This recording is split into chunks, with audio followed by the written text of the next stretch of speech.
Hello and welcome to this edition of FYI Weekly, your official source for City of Greensboro news and information. During the May 23rd City Council meeting, Greensboro City Manager Taiwo Jaiopa presented a $689 million recommended budget for fiscal year 22-23. The proposal maintains the current city property tax rate of 66.25 cents per $100 property valuation and recommends increasing the monthly solid waste fee from $2.50 to $3.50. Additionally, the household hazardous waste monthly fee could possibly increase from 60 cents to 97 cents as a way to offset the increase in contracted services. With these proposed increases, Greensboro remains one of the lowest among its peer cities in North Carolina.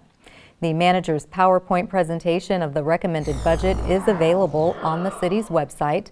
The proposed budget recognizes operational needs and community expectations, resulting in new positions in police, fire, the Minority and Women Business Enterprise Office, the City Manager's Office, and the Departments of Transportation, Water Resources, and Parks and Recreation. The City Council will hold a public hearing on the recommended budget at 5:30 p.m. on Tuesday, June 7th. The City Council is expected to vote on an approved budget on Tuesday, June 21st. Long-term city employee Rodney Roberts is the new Chief Information Officer for the Information Technology Department. His promotion goes into effect on June 16th. Roberts has served as interim director since December 2021. Roberts began with the city in 1998 as a senior network engineer. In 2011, he was promoted to network supervisor before being named network service manager in 2013. In that capacity, he managed a multi-million-dollar budget, vendors, procurement, professional services contracts, and maintenance agreements. From 2017 to 2021, Roberts served as the Deputy Chief Information Officer, where he led the organization's efforts to enable telecommuting during the pandemic. Roberts said, "I'm looking forward to continuing our advancements in making technology available to our employees and all residents. It's an honor to work with such a talented IT staff whose innovative spirit is displayed in their commitment to help keep Greensboro in the top 10 smart cities." Roberts is described as having a proven track record as an effective collaborative leader who not only benefits city government but also community partners and residents. The City of Greensboro will celebrate Guilford Creek Week from June 4th to June 11th. The purpose is to emphasize the importance and benefits of clean and healthy local waters. Creek Week is a collaborative effort with the City of High Point, North Carolina Cooperative Extension, Stormwater Smart, and Guilford County. Several local businesses and nonprofits also support the campaign. To cultivate an appreciation for local waterways, environmental education sessions for middle school girls will be hosted by the Greensboro Field Operations, Library, Parks and Recreation, and Water Resources departments. There will also be a cleanup of Lake Higgins along with other planned activities. Visit the City of Greensboro and Guilford County's websites for a list of all city events and activities taking place in the community at large. The city developed a partnership with Cone Health to share a series of brief and informative videos designed to inspire you to make better choices when it comes to healthy living. Following these tips is an easy way to help each of us improve our quality of life. Let's take a moment to check out today's News for Your Health. 1 in 4 Americans suffer from allergies. Don't let the things that contribute to your symptoms stop you from enjoying your activities. I am Dr. Rosalind Hicks, an allergist from Allergy and Asthma Center of North Carolina, a member of Cone Health Medical Group. Let's get started and talk about allergies. Allergies are the common cold. Very similar entities. They both consist of a lot of congestion, runny nose, sneezing. Typically with the common cold, you're going to have, starting out, a little more scratchy throat, sore throat, and often a little bit of fever. Both can have cough because of the postnasal drip. and you're going to feel a little lousy with the common cold, will run down, dehydrated, those kind of things. And then with allergies, it can be any time of year. Cold may be more common in the winter season, and allergies can be with exposure. You just mow the lawn, did you just take care of the cat or dog, did you just clean out the attic with lots of dust. So those are the things we think about to differentiate between a common cold and allergies. The common triggers kind of fall into two categories: indoor, outdoor, seasonal, or year-round.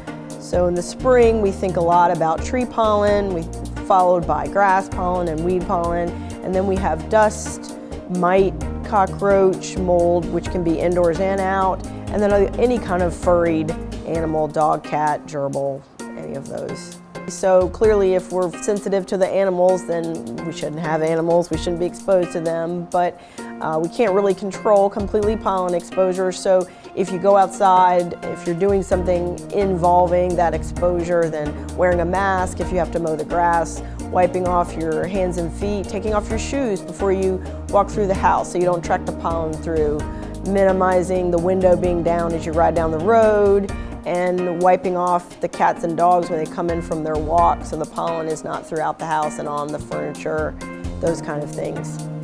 Well, of course, avoidance would be the biggest action that we could participate in to try to minimize symptoms, but side of that, adding medications to minimize the congestion, sneezing, runny nose. I'm a huge proponent of saline rinse, and so that's something easy that's not medicated. It's just salt water flushing out or clearing out the nasal passages so we can take away those allergens that we've been breathing in.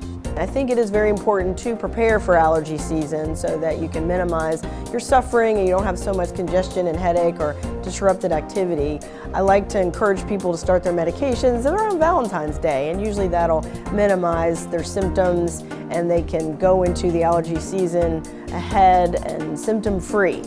It is important for individuals to think about allergy testing if they're having lots of symptoms, uncontrolled symptoms, they've tried multiple medications, or they feel like there's one specific thing that they're really interested in knowing that they're allergic to.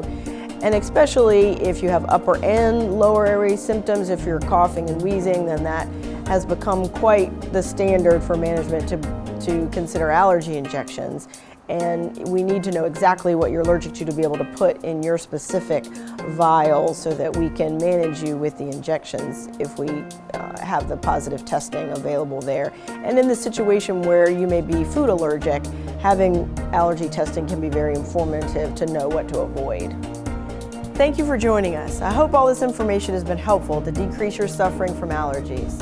For more information, go to conehealth.com/wellness. I'm Dr. Rosalind Hicks. The City of Greensboro is placing a high premium on sustainability. Find out how. And if you have opinions about public transit, the city wants to hear what you have to say.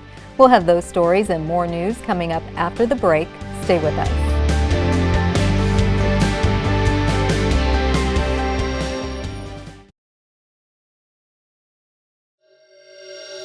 Welcome back to FYI Weekly. The role of Greensboro's first Chief Sustainability Officer will be held by Dr. Shamika Dorastant. She will be responsible for making City Hall a more environmentally focused organization while helping the greater Greensboro community become more environmentally, economically, and socially sustainable. Deputy City Manager Chris Wilson said the future of our beautiful city is vitally dependent on more sustainable practices that recognize the value of our environment. Adding this position solidifies our commitment, and Dr. Dorastant will help us move in this positive direction.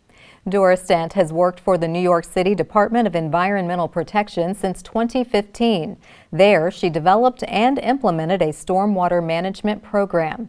The Alabama native has served as an online adjunct professor for courses such as environmental health, policy and government, natural resources, and climate change at both Grand Canyon University and Southern New Hampshire University. Dorastant officially starts on June 1st. The Greensboro Urban Area Metropolitan Planning Organization, or MPO, has released its draft program of projects for a 30-day public review and comment period now through June 12th. A public hearing on the documents will take place during the MPO Transportation Advisory Committee's online meeting taking place on Wednesday, June 22nd. The draft program of projects is a list of planned federal and state transit grants to support bus and paratransit services in the current fiscal year. The proposed grants are for the Greensboro Transit Authority, the Piedmont Authority for Regional Transportation, and Guilford County Transportation and Mobility Services, all of which operate in the Greensboro MPO area. The draft program of projects is available for review online. Written comments on these documents are due by 5 p.m. on Sunday, June 12th. Send comments to Tram Trurong at 336-412-6171 or mail comments to P.O. Box 3136, Greensboro, North Carolina 27402. The Parisian Promenade is returning to the Tanger Family Bicentennial Garden.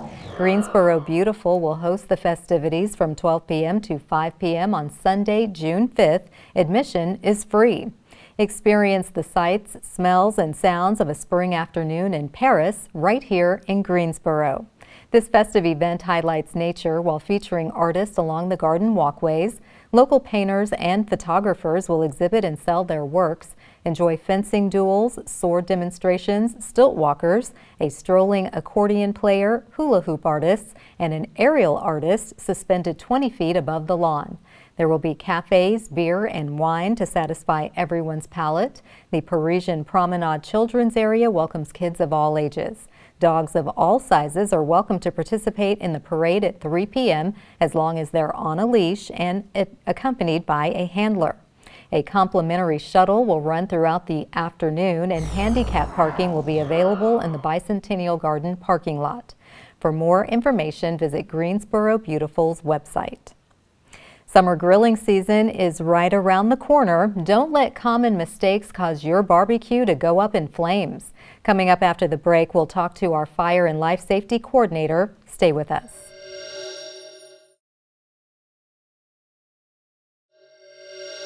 Welcome back to FYI Weekly. More than 10,000 home fires are started by grills each year, and on average, July is the peak month for grill fires. Joining me now to give us a list of things to think about before we fire up the grill is Dee Shelton. She is the Fire and Life Safety Educator with the Greensboro Fire Department. Hello, Dee. Welcome back. Thanks, Carla. Well, we are embarking on summer, so I know people have probably already been on the grill, but we want to talk a little bit about that and unattended cooking. So that in and of itself is the #1 cause if your house is going to go up in flames. How do you avoid this during the grilling season? Just follow that same rule. Never leave anything you're cooking unattended, especially when there's a live flame and gas involved. Always stay with it. Okay, that's very elementary, one would think, but I know people get distracted, so it can happen. Now, there's always that ongoing debate, propane versus charcoal. I have a propane, my brother has a charcoal. He swears charcoal is better. I don't really care, but is there a difference between the two in terms of safety? There is, in certain ways, of course, where the gas is involved versus the charcoal. But as far as the heat and keeping it away from things that will catch fire or keeping children and pets away, that goes for both. Okay.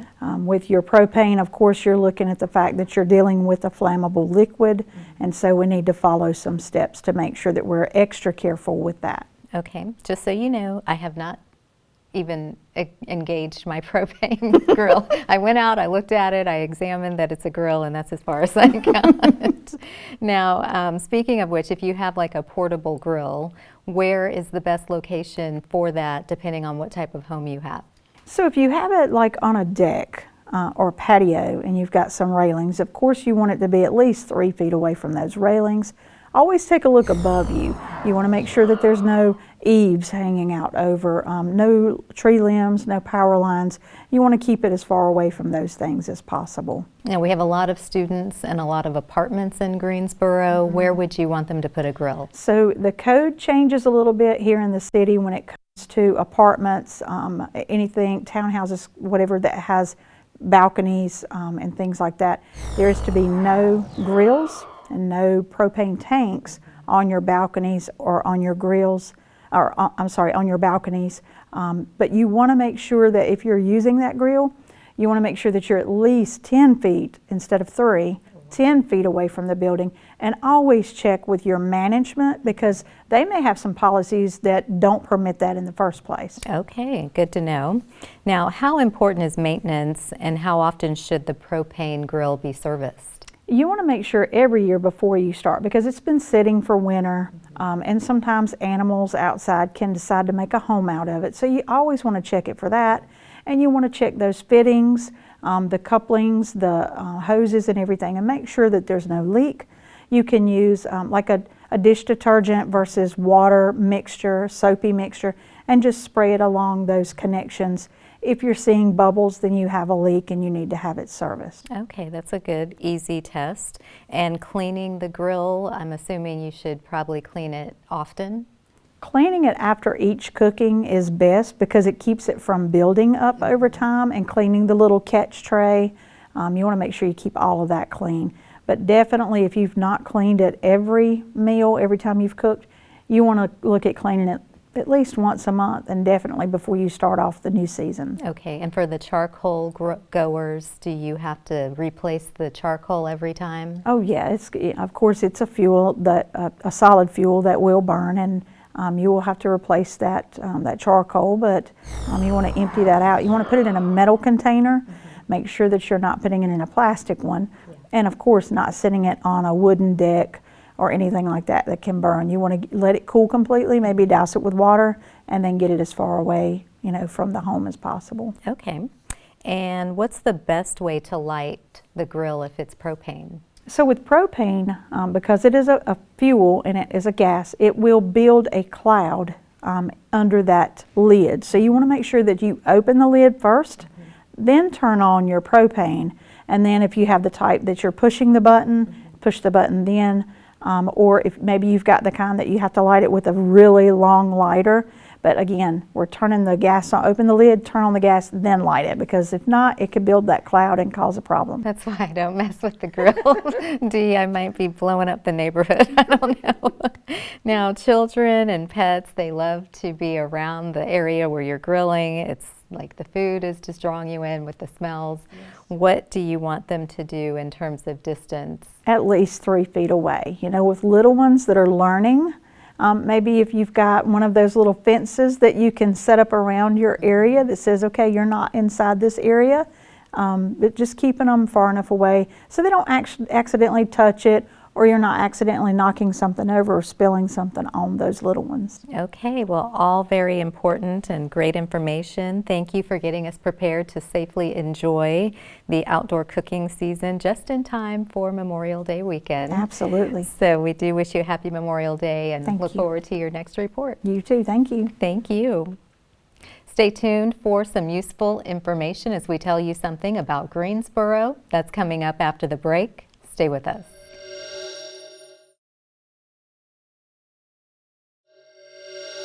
Welcome back to FYI Weekly. One way to stay informed about decisions that impact you and our city is by attending or tuning in to City Council meetings at 5:30 p.m. on the first and third Tuesday of the month. The fourth Tuesday is reserved for a meeting as needed. The City Council has resumed meeting in the Katie Dorsett Council Chamber on Level 2 of the Melvin Municipal Office Building, located at 300 West Washington Street. The public is allowed in person, but only in a limited capacity. Those who choose not to be in the building can participate virtually. The Greensboro City Council meetings are broadcast right here on GTN. The meetings are also streamed live on the city's website and on Roku. To review the council meeting schedule and agendas, please visit the city's website. Here's an opportunity to learn a little something about the city. Visual artist Jasmine Best is hosting a Greensboro residency for original works through June 26th. The focus is on the creation of large textile works of art using various local materials. Participants will explore personal identity and the connection between body, community, and nature. The residency touches on fiber arts and specialized workshops on a variety of topics, including rug tufting and fabric designing. All events are free to attend at the Greensboro Cultural Center. Registration is required for the fabric plant making workshops. Jasmine Best is a Southern artist who gathers narratives from her Carolinian roots to create dialogue about the Black female identity in the South and in predominantly white spaces. Best holds a Bachelor of Fine Arts degree from the University of North Carolina at Greensboro and was recently awarded the Art Business Grant from Artwork Archive. For more information about the Grow residency, visit the Creative Greensboro website. Coming up after the break, we'll showcase our department spotlight, but first, let's meet our neighbors who boomeranged back to Greensboro.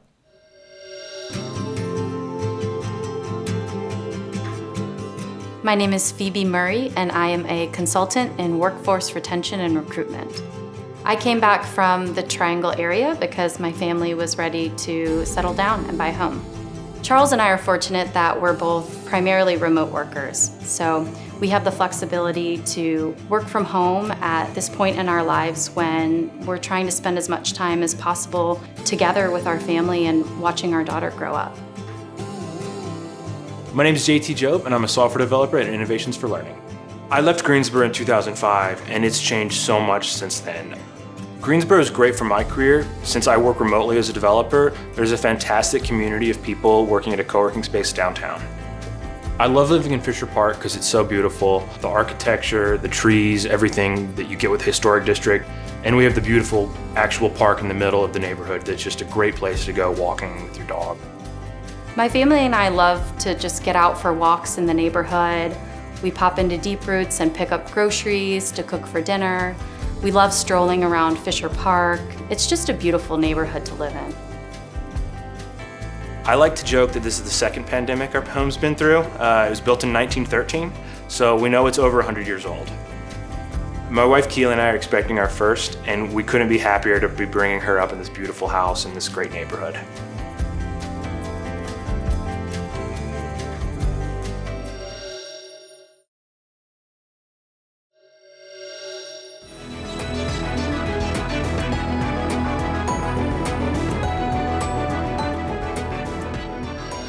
Welcome back. The City of Greensboro has more than 20 departments and several divisions committed to serving you, our residents and visitors. Let's go behind the scenes in our department spotlight.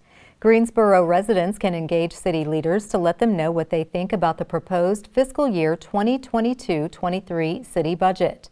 Try your hand at Greensboro's online budget simulator, which is available on the city's website. Greensboro Budget Director John Decker said just like the actual city budget, if you want to spend more money for one department or program, you have to either raise taxes and fee revenues or cut something else out of your budget. This virtual experience represents the decisions city leaders are making as they determine how to balance the budget for the next fiscal year. To review the city manager's recommended budget, simply visit the Budget Department section of the city's website. You can also submit feedback for the City Council public hearing taking place on Tuesday, June 7th by sending an email to virtualcomment@greensboro-nc.gov. Straight ahead on the other side of the break is this week's Way to Go GSO shout out. Stay with us. As we draw to a close, we always want to end on a positive note with our Way to Go GSO shout out. This week's shout out goes to the Gate City. Greensboro ranks 11 on the list of best cities where you can retire on $2,000 per month. According to GoBankingRates.com, the average cost of monthly expenditures for people age 65 and older for rent, groceries, and health care is just shy of $2,000.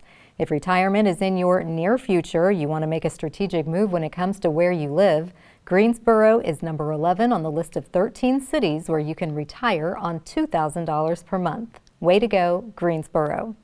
That concludes this edition of FYI Weekly, but you can easily stay connected to the latest city news by linking to us on Facebook, Twitter, YouTube, and Instagram. Alexa users can subscribe to our 5-minute flash briefings, which airs on 90.1 FM and 100.7 FM. Be sure to download our weekly podcast, Talk City Greensboro, and now GTN is streaming on Roku.